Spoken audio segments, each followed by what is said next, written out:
మీ బంగారం తాకట్టులో ఉందా? నెల నెల వడ్డీ కట్టలేకపోతున్నారా? ఆచారి గోల్డ్ 9030022345.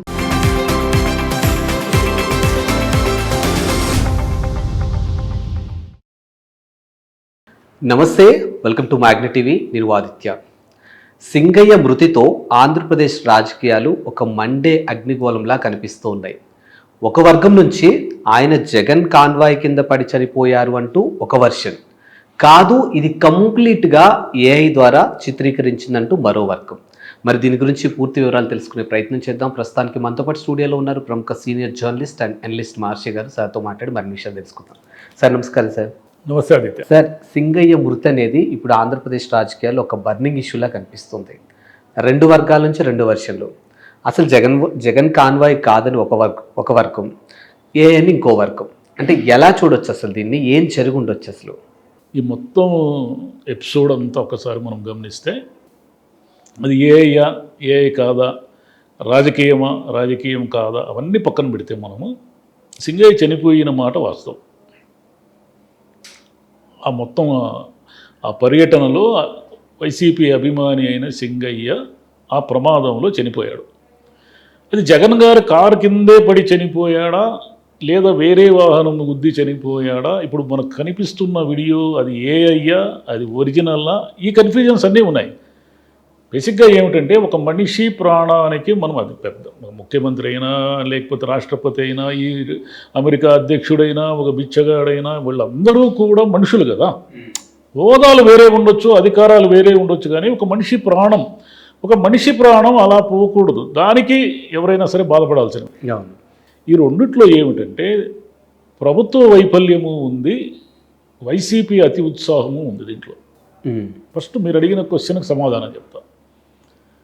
ఒకటి, జగన్ గారి ఆ జీపు, అదే ఆ వెహికల్ కిందే పడడము నిజమైతే అది బుల్లెట్ ప్రూఫ్ కారు, అది 600 కిలోలు 650 కిలోలకు పైన వెయిట్, ఇంకా ఎక్కువ కూడా ఉండే అవకాశం ఉంది. ఎందుకంటే దాని నిండా జనం ఉన్నారు, వాళ్ళ వెయిట్ కూడా యాడ్ అవుతుంది కదా.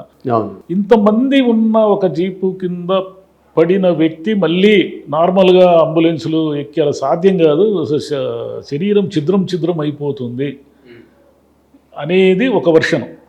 ఇది ఇది డూపు అనేది ఒక వర్షను. లేదు, ఎస్పీ గారు ఏం చెప్పారు? ఎస్పీ అంటే బాధ్యత గల పోలీస్ అధికారే కదా, ఆయన కనీసం మినిమం ఇన్ఫర్మేషన్ లేకుండా ఆయన మాట్లాడరు కదా. ఆయన ఏం చెప్పారు? జగన్ గారి వెహికల్ కాదు, వేరే వెహికల్ వల్ల ఈయన సింగయ్య చనిపోయాడు అని ఫస్ట్ వర్షన్. అది పోలీస్ వర్షన్. అది మనం ఏదైనా పోలీస్ వర్షన్నే కదా తీసుకుంటాం గీట్రాయిగా. పోలీస్ వర్షన్ అది. మరి దీంట్లో ఇప్పుడేమో ఈయన కారు కిందే పడ్డాడు, ఈయన A2 అని, రమణారెడ్డి డ్రైవర్ A1 అని, దాంట్లో ఉన్న ఆయన KNR అంటే జగన్ గారి PA A3 అని, ఇట్లా వరుసగా పేర్నినా అని, విడుదల రజని, వైవి సుబ్బారెడ్డి, ఇలా వరుసగా 6 మీద కేసులు పెట్టారు. రేపు జగన్ గారిని అరెస్ట్ చేసినా కూడా చేయొచ్చు. దీన్ని ఏమిటి అంటే, ఇది ఒక ప్రమాదము, ఈ ఇంతమంది అడావుడిలో జరిగిన ఒక ప్రమాదము అని వైసీపీ అంటూ ఉంటే, అంటే ఇది జగన్ గారి కారు కింద పడడం నిజం కాదు అని వైసీపీ అంటూ ఉంటే, ఒక మనిషి ప్రాణానికి ఏమాత్రం విలువ లేదా? ఒక మనిషికి ఇంత అన్యాయంగా మీరు విలువిస్తారా? మొత్తం అమానవీయమైన విషయం అని టీడీపీ తన రాజకీయ ప్రయోజనాల కోసం అది మాట్లాడతాం. ఇద్దరిలో ఎవరు ఏం మాట్లాడినా మనం అర్థం చేసుకోవాల్సిన విషయం ఏమిటంటే, ఒకటి, అభిమానుల ఉత్సాహము ఉన్మాదంగా మారుతూ ఉంది. అది జగన్ గారు గమనించాలి. ఉత్సాహం వేరు, ఉన్మాదం వేరు. ఆయన ఏమిటంటే, అంత మునుపు ముఖ్యమంత్రిగా ఉన్నప్పుడేమో అతి జాగ్రత్తతో, ఓవర్ పోలీస్ సెక్యూరిటీతో ఏదో పరదాలు కట్టుకొని తిరుగుతున్నాడు, చెట్లు నరికేస్తున్నాడు, ఇలాంటివన్నీ వచ్చాయి అప్పుడు. ఇప్పుడేమో మినిమం జాగ్రత్తలు కూడా ఆయన వదిలేసి, ఎవడు పడితే వాడు బాయినెట్ మీద ఎక్కి డ్యాన్సులు చేయడము, ఈ చుట్టూ ఉన్న వాళ్ళు అరవడము, కేకలు పెట్టడము. అంటే మీ దగ్గరికి వస్తున్న అభిమానుల్లో నుంచి మీకు ఏదైనా ముప్పు పొంచి ఉంటే మీరు ఎలా దాన్ని కాపాడుకుంటారు? అంటే ఆయన తన భద్రతని, ప్రభుత్వ వైఫల్యం గురించి మళ్ళీ మాడదాం. అభిమానం ముసుగులు ఎవరైనా రావచ్చు. అభిమానం ముసుగులో మీరు ఎలా గుర్తిస్తారు? వీడు వైసీపీ అభిమాని కాదని మీరు ఎలా గుర్తిస్తారు? దానికి ఏం ట్యాక్స్ ఏమి ఉండవు కదా మనుషులకి.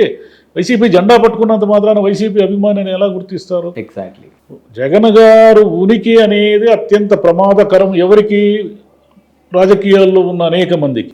మీరు మీ భద్రతా చర్యలు మీరు గాలికి వదిలేసి మీ అభిమానులను ఒక ఉన్మాద స్థాయికి తీసుకెళ్ళిపోయి వాళ్ళు అరవడము, కేకలు పెట్టడము, మీ హెలికాప్టర్ అద్దాలు బద్దలు కొట్టడము, దూసుకొని రావడము, ఇష్టం వచ్చినట్లు బిహేవ్ చేయడము, రప్ప నరుకుతానే ఒకడు ప్లకార్డులు పెట్టడము, ఫేస్బుక్లో రీల్స్లో ఎక్కడ చూసినా వేట కత్తులతో డ్యాన్సులు చేసుకుంటూ జగన్ గారి కటౌట్ ముందర మేకలు నరకడము, ఏమిటి ఇదంతా?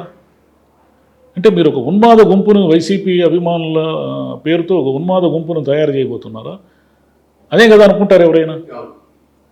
ఎంత ప్రమాదం అది, వైసీపీకే ప్రమాదం. జగన్ గారికి తెలియంది ఏమిటంటే ఇది ఈ ఉన్మాదం పెరిగే కొద్దీ తెలుగుదేశానికి లాభం. ఇది తెలుగుదేశం ఇప్పుడు కంగారు పడవచ్చు, ఏమిటి ఈయనకి ఇంత జనం వస్తున్నారు, అది వస్తున్నారు, ఇది వస్తున్నారు. కానీ కామన్ మ్యాన్ ఏం ఫీల్ అవుతున్నారంటే ఏమి ఇది రౌడీలుగా ఉన్నట్లున్నారే వీళ్ళు ఏమన్నా నార్మల్ మనుషులుగా బిహేవ్ చేస్తున్నారా? ఆయన మీద అభిమానం ఉంటే దండలు వేయండి, టెంకాయలు కుట్టుకోండి, లేదా వచ్చి చేతులు ఊపండి. ఇదేమిటి ఇది, ఈ తిక్కంతా అయ్యింది అని అనుకుంటారు కదా. పోయినసారి కూడా మీకు జరిగిన నష్టం ఎవరి వల్ల జరిగింది? ఈ ఉన్మాదుల వల్లే జరిగింది. నోటికి ఏమొస్తే అది అడ్డు అదుపు లేకుండా కొంతమంది నాయకులు మాట్లాడుతూ ఉంటే ఈయన ఏ దశలోనూ వాళ్ళకి అడ్డుకట్ట వేయకుండా ఇది కప్పురా, ఇది కరెక్ట్ కాదురా మీరు మాడుతున్నది, మనం విధానాలను విమర్శించాలా కానీ వ్యక్తుల్ని, ముఖ్యంగా మహిళల్ని విమర్శించకూడదు అని ఆపింటే ఆ పార్టీకి అంత పెను ప్రమాదం వచ్చుండేది కాదు. అగైన్ మళ్ళీ అదే తప్పు చేస్తున్నారు వాళ్ళు. సేమ్ తప్పు జరుగుతూ ఉంది. ఉన్మాదం, అభిమానం ముసుగులో ఉన్మాదం చెలరైపోతూ ఉంది. దీన్ని ఏదో దశలో కంట్రోల్ చేయకపోతే ఆయనకు కూడా ఇబ్బంది. ఓకేనా? ఇప్పుడు సింగయ్య చనిపోయాడు. ఎలా చనిపోయాడు? మీ కారు కింద పడి చనిపోయాడా, మీ కారు కింద పడి చనిపోలేదా అనేది సెకండరీ. కానీ మీకోసం వచ్చి చనిపోయాడు. వైసీపీ వాళ్ళంతా అర్థం చేసుకోవాల్సింది ఏమిటంటే తెలుగుదేశం కుట్ర చేస్తూ ఉంది, తెలుగుదేశము ఏఐ పెట్టింది, తెలుగుదేశం జగన్ అరెస్ట్ చేయడానికి ఇది చేస్తూ ఉంది అనే దానికంటే కూడా అయ్యా ఇది మీ కారు కింద పడి చనిపోయిన ఒక అభిమానిని మీరు అట్లా అంబులెన్స్ ఎక్కిచ్చారు, అంతవరకు బాగానే ఉంది. కానీ మీరు ప్రెస్ మీట్ పెట్టు, ఇలా ఆయన ఆత్మశాంతి కోసము మా కోసం చనిపోయాడు అని జగన్ గారితోనూ మీరు ప్రెస్ మీట్ పెట్టి మీరు ఒక మనిషి ప్రాణానికి ఇప్పుడు మీరు ఎవరికి విలువ ఇవ్వాలని అంత పెద్ద పర్యటన పెట్టుకున్నారు? మీకోసం ఒక అభిమాని, ఎవరో ఒక అభిమాని ఆత్మహత్య చేసుకున్నాడు, అది కూడా అతను అప్పుల వల్ల ఆత్మహత్య చేసుకున్నాడని తెలుగుదేశము, బెట్టింగుల వల్ల ఆత్మహత్య చేసుకున్నాడని వీళ్ళు, లేదు తెలుగుదేశం వాళ్ళ వేధింపుల వల్ల ఆత్మహత్య చేసుకున్నాడని వైసీపీ వాళ్ళు అంటూ ఉండగా అతన్ని సంస్మరించడానికి, అతని విగ్రహాన్ని మీరు గౌరవించడానికి, అతని కుటుంబాన్ని పరామర్శించడానికి మీరు ఆ పర్యటన ఏర్పాటు చేసుకున్నారు. ఏర్పాటు చేసుకున్నప్పుడు అతను ఎంత మీ అభిమానం, ఇతను కూడా అంతే అభిమాని కదా.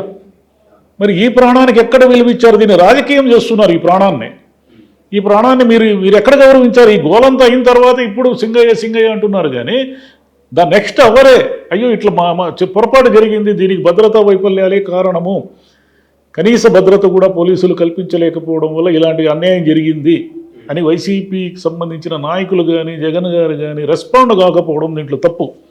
ఒక మనిషి ప్రాణానికి ఎప్పటికీ విలువ ఇవ్వాలి. మీరు ఎందుకు ఓదార్పు యాత్ర చేశారో అంతమందిని? మీ నాన్నగారి కోసము చనిపోయిన వాళ్లను, గుండె లాగిపోయిన వాళ్లను ఇంటికి వెళ్ళి కనీసం పలకరించడం మీ ధర్మం కాబట్టి మీరు సోనియా గాంధీ చెప్పినా కూడా వినకుండా ఓదార్పు యాత్ర చేశారు. ఈ లక్షణాలన్నిటి వల్లే ఈరోజు మీకోసం జనం ఇంతమంది వస్తున్నారు, మీరు ఇంత నాయకుడు అయ్యారు, మీరు ఒక టర్మ్ ముఖ్యమంత్రి అయ్యారు. ఎందుకు? జనమంతా మీ వెంట ఉన్నారు కాబట్టి. ఇక్కడ ఈ మొత్తం ఇన్సిడెంట్లో ఒక అమానవీయత కనిపిస్తూ ఉంది మనకు. ఎవరు ఎన్ని చెప్పినా కూడా వైసీపీ తరపున నుంచి ఒక అమానవీయత కనిపించింది. దీన్ని ఇక మీదట సరి చేసుకోవాలి. రెండవది, ఉత్సాహం ఉన్మాదం స్థాయికి వెళ్ళిపోయింది. ఉన్మాదాన్ని సమాజం భరించదు. మీకు అది అభిమానంగా కనిపించవచ్చు కానీ అది ఉన్మాదం అయిపోతూ ఉంది రోజు రోజుకి. ఉన్మాదాన్ని సమాజం భరించదు. కాబట్టి ఎక్కడో ఒక చోట దాన్ని అడ్డుకట్ట వేయకపోతే వైసీపీకి ప్రమాదం. ఇక తెలుగుదేశం విషయానికి వద్దాం. తెలుగుదేశం ఏమిటంటే, తెలుగుదేశం ప్రభుత్వం చేయాల్సిన పని ఏమిటి? ఒక మాజీ ముఖ్యమంత్రికి భద్రత కల్పించడం. ఎక్కడ కల్పిస్తున్నారు ఆయన భద్రత? ఒక రోప్ పార్టీ ఉందా? కనీసం హెలికాప్టర్ వరకు పోకుండా మొత్తం పోలీసులు సరౌండింగ్గా ఉండాలి కదా. అసలు మీరు అంతమంది పోలీసులు పెట్టారా? పెట్టుంటే ఆ ఇన్సిడెంట్, అంత మీడియా ఉంది, అంతమంది ఉన్నారు, ఆ ఇన్సిడెంట్ని అంటే ప్రతి చిన్న చీమ కదిలినా కూడా సెల్ ఫోన్లతో వీడియోలు తీస్తున్న కాలం కదా ఇది. ఎక్కడో అహ్మదాబాద్లో ఫ్లైట్ ఎగిరి అది క్రాష్ అవుతుందని కూడా ఎవరికి తెలియదు. కానీ దాన్ని కూడా వీడియో తీశారంటే అంటే ఎంత పిచ్చి ఉంది మనకు, వీడియోలు తీసే పిచ్చి. ఇంత పిచ్చిలో అంత పెద్ద ప్రోగ్రాం జరుగుతున్నప్పుడు టైర్ల కింద ఒక మనిషి పడి చనిపోయినాడు అనే విషయాన్ని గుర్తించడానికి 3 రోజులు పట్టిందా మీ పోలీసులకి? అంటే దాన్ని బట్టి మీరు ఎంత భద్రతా వైఫల్యంలో ఉన్నారు? ఆయనకి ఏం భద్రత కల్పిస్తారు మీరు? రేపు పొద్దున ఆయన మీద ఏమైనా అటెంప్ట్ జరిగితే మీరు ఏం భద్రత కల్పిస్తారు? తెలుగుదేశం ప్రభుత్వం మరి చంద్రబాబు నాయుడు గారికి ఆ రోజు ఏదో అది లేదు ఇది లేదు అన్నారు కదా, మరి అదే భద్రత ఈయనకు కూడా కల్పించాలి కదా. ఆయన బాయినెట్ మీద ఎక్కి గంతులు వేసి డ్యాన్సులు చేస్తూ ఉంటే మీ పోలీసులు ఏం చేస్తున్నారంటే వదిలేశారు మీరు. ఆయన చెప్పాము కాన్వాయిలు జనాన్ని తగ్గించుకోమని, అది చేయమని, ఆయన వినలేదు. మాకేం సంబంధం అని చేతులు ఎత్తేస్తే అది ఇట్లా పోలీస్ వ్యవస్థ అవుతుంది? పోలీస్ వ్యవస్థ కాదు కదా అది. మరి మీరు భద్రతా వైఫల్యాలు స్పష్టంగా కనిపిస్తున్నాయి. అసలు ఆ వీడియో ఏ చిన్న కార్యక్రమాన్నైనా వీడియో తీస్తున్న జనము లేదా పోలీసులు లేదా మీడియా ఇంత పెద్ద ఇన్సిడెంట్ని ఎందుకు సకాలంలో గుర్తించకుండా వీడియోల్లో అది ఎందుకు నిక్షిప్తం కాలేదు? ఎస్పీ లాంటి వాడు ఎందుకు తప్పుదారి పట్టాడు? ఒకవేళ ఇదే నిజమైతే, కింద పడి జగన్ కారు కింద పడి సింగయ్య చనిపోయిందే నిజమైతే, పోలీస్ ఎస్పీ అంటే ఏమిటి? అతను ఐఏఎస్ ఆఫీసరు, అతను ఆ జిల్లాలో ఉన్న పోలీస్ యంత్రాంగానికంతా బాధ్యుడు. అతను చెప్పిందే ఫైనల్, అంతే కదా. ఒక సిఐఏ ఎస్ఐఏ చెప్పిన దానికంటే ఎస్పీ చెప్తే ఫైనల్ కదా. అటువంటి అంత సీనియర్ పోలీస్ అధికారి ఎందుకు తప్పుదోవ పట్టాడు అంటే మీ సిస్టమ్ ఏం పని చేస్తూ ఉందాడ?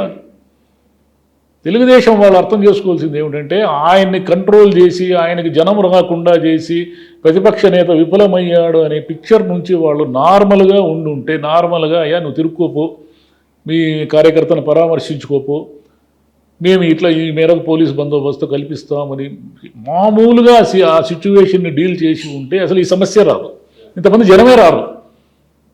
వచ్చుండేవాళ్ళు, ఎంతమంది వచ్చుండేవాళ్ళు? దాన్ని ప్రెస్టీజియస్గా తీసుకోకుండా ఆయన అభిమానులు మాత్రము ఆయన కోసం వచ్చుండేవాళ్ళు. మీరు ఎప్పుడైతే దీన్ని తెగే వరకు లాగారో, జగన్ పర్యటనకు పోకూడదు, జనం రాకూడదు, ఇవన్నీ 190 రూల్స్ ఎప్పుడైతే పెట్టారో దాన్ని మోర్ ప్రెస్టీజియస్గా తీసుకుని పిచ్చి పట్టినట్టు వచ్చారు వాళ్ళు. వాళ్ళని ఎవరు కంట్రోల్ చేయగలరు? జగన్ గారు కూడా కంట్రోల్ చేయలేరు కదా, ఆయన చేతిలో కూడా ఏముంది? ఇకపోతే జగన్కి ఇది నెత్తిన రుద్దడం అనేది కూడా కరెక్ట్ కాదు. ఏమి మీరు చంద్రబాబు నాయుడు గారు పుష్కరాల్లో చచ్చిపోలేదా? 29 మంది చచ్చిపోలేదా? ఆయన పర్యటనలో ఎంతమంది చచ్చిపోలేదు? అప్పుడు మీరు ప్రాణానికి ఏం విలువిచ్చారు? ఇప్పుడేదో అమానవీయత అని ఏదో అనేసి అయ్యోయ్యో వైసీపీ ఇంత ఘోరమా, ఇంత అన్యాయమా అని గుండెలు బాదుకుంటున్నారు కదా. మీరేం విలువిచ్చారు? 29 ప్రాణాలకు మీరేం విలువిచ్చారు చెప్పండి? ఆయన పర్యటనలో ఎంతమంది ఎన్నిసార్లు చచ్చిపోలేదు? ఈయనన్నా కనీసం తన కోసం చనిపోయిన వాళ్ళని ఇంటికి వెళ్ళి ఓదార్చారు. మీరు ఎంతమందిని ఓదార్చారు చెప్పండి? మీరు ఎంతమంది ఇళ్ళకి వెళ్ళి ఓదార్చి ఎంతమంది కోసం ఎన్ని సాయాలు చేశారు పేర్లు చెప్పండి చూద్దాం. లేదు కదా. మరి మానవీయత గురించి మాట్లాడకు మీకు అసలు లేనే లేదు, కొంచెం కూడా లేదు మీకు. ఈ టోటల్ పిక్చర్లో అర్థం చేసుకోవాల్సింది ఏమిటంటే, ఈయన పర్యటించినా ఎవరు పర్యటించినా కూడా సామాన్యులు చచ్చిపోకుండా చూసుకోవడం అందరి బాధ్యత. ఒక నాయకుడు బాధ్యత ఏమిటంటే, ఒక కార్యకర్త అయినా సరే వాడిది కూడా ప్రాణమే కదా. వాడు పేదవాడు కావచ్చు, నీకోసం వచ్చాడు, వాడు నీకోసం వచ్చిన వాడు చచ్చిపోతే వాడికి విలువ లేదంటే ఎట్లా? పేదవాడు తల్లి కడుపులో కాకుండా వాడు ఏమన్నా ఇంకా అన్యాయంగా ఏమైనా పుట్టుంటాడా? అందరూ కోటీశ్వరులంతా తల్లి కడుపులో నుంచి పుట్టారా? ప్రపంచమంతా ఒకటే కదా. మనిషి అనేవాడు ఎక్కడైనా వాడి జన్మ ఒకటే, వాడి మరణం ఒకటే. దాన్ని గౌరవించకపోతే ఎట్లా? మీరు కనీసం రెస్పెక్ట్ లేకపోతే ఎట్లా మీకు? కాబట్టి ఇరువైపులా తప్పులు ఉన్నాయి. ప్రతిదాన్ని రాజకీయం చేసి చూడడం వల్ల ఆంధ్రప్రదేశ్ రాజకీయాలంటేనే చీదర పుట్టిస్తున్నాయి అనే స్థాయికి తీసుకొచ్చేస్తున్నారు. వీళ్ళు భద్రత ఇవ్వాల్సిందే ఆయనకి. రేపు ఆయనకు సంబంధించి భద్రతా వైఫల్యాలు, లోపాలు అన్నిటికీ కూడా ప్రభుత్వమే బాధ్యత తీసుకోవాలి. ఎవరు తీసుకుంటారు బాధ్యత? ప్రభుత్వమే కదా. మీరు చంద్రబాబు నాయుడు గారికి ఈరోజు అంత పెద్ద రక్షణ ఉందంటే ఎందుకు? అది కేంద్ర ప్రభుత్వం ఆయనకు రక్షణ ఇచ్చింది. ఎవరికైనా మీరు అధికారంలో ఉంటే మీకు మాత్రమే రక్షణ అంటే కుదరదు, ఎవరికైనా రక్షణ ఇవ్వాల్సిందే. ఆయన పర్యటనకు అంతమంది వస్తారని క్లారిటీ ఉంది కదా మీకు. క్లారిటీ ఉన్నప్పుడు మీరు ఎక్కడున్నారు? పోలీసులు రోప్ పార్టీ ఎక్కడుంది? అసలు ఎవరున్నారు ఆడ? కనీసం ఒక మనిషి చచ్చిపోతే మీ పోలీసులు సకాలంలో స్పందించి అది నిజమా, జగన్ కారు కింద పడ్డారా లేదా తేల్చుకోవడానికి 3 రోజులు పట్టింది మీకు. ఇంకా దాన్ని బట్టి మీ భద్రత ఏముందో తెలుస్తూ ఉంది కదా. ఇద్దరు కూడా సంయమనం పాటించి మనిషి ప్రాణాలకు విలువిస్తే ఇద్దరు పట్ల సమాజంలో రాజకీయాల్లో ఒక రెస్పెక్ట్ ఉంటుంది. దాన్ని కనుక మిస్ అయ్యి వీళ్ళు ఉన్మాదంగా వీళ్ళు పోయి ఆ భద్రతా వైఫల్యాలతో వాళ్ళు పోయి జగన్ తిరిగితే తిరగకపోయినా మీకు ప్రమాదమే. ఒకసారి మీ ప్రభుత్వం మీద కోపము నిరసన వస్తే ఆయన తిరిగినా తిరగకపోయినా మీకు ప్రమాదమే. మిమ్మల్ని వ్యతిరేకించి ఆయన ఓటేస్తారు. పోయినసారి ఆయన వ్యతిరేకించి మీకు ఓటేశారు. మన దేశంలో ఎక్కువ వ్యతిరేక ఓటే పనిచేస్తుంది అనుకూల ఓటు కంటే. అనుకూల ఓటుతో గెలిచిన వాళ్ళు ఎంతమంది ఉన్నారు? ఒక రాజశేఖర రెడ్డి గారు ఉన్నారు, ఎన్టీఆర్ గారు ఉన్నారు. ఒకసారి 83, 85లో గెలిచారు ఆయన. ఎంతమంది ఉన్నారు చెప్పండి? పదే పదే గెలిచిన వాళ్ళు దేశం మొత్తం మీద లెక్కేస్తే ఒక 6 కూడా లేరు. కాబట్టి అనుకూల ఓటు కంటే వ్యతిరేక ఓటే చాలా ప్రభావశీలంగా ఉంటుంది. మీరు వ్యతిరేక ఓటు తెచ్చుకోవాలి అనుకుంటే ప్రజాస్వామ్యాన్ని ధిక్కరించి ఏదేదో మీ ఇష్టం వచ్చిన పిచ్చి పిచ్చి పనులన్నీ చేసుకుంటున్నాడు. ఆయన పర్యటనలు అడ్డుకున్నంత కాలము మీరు వ్యతిరేక ఓటు 1, 2, 3, 4 అని ఇట్లా పేర్చుకుంటూ పోవడమే. Thank you.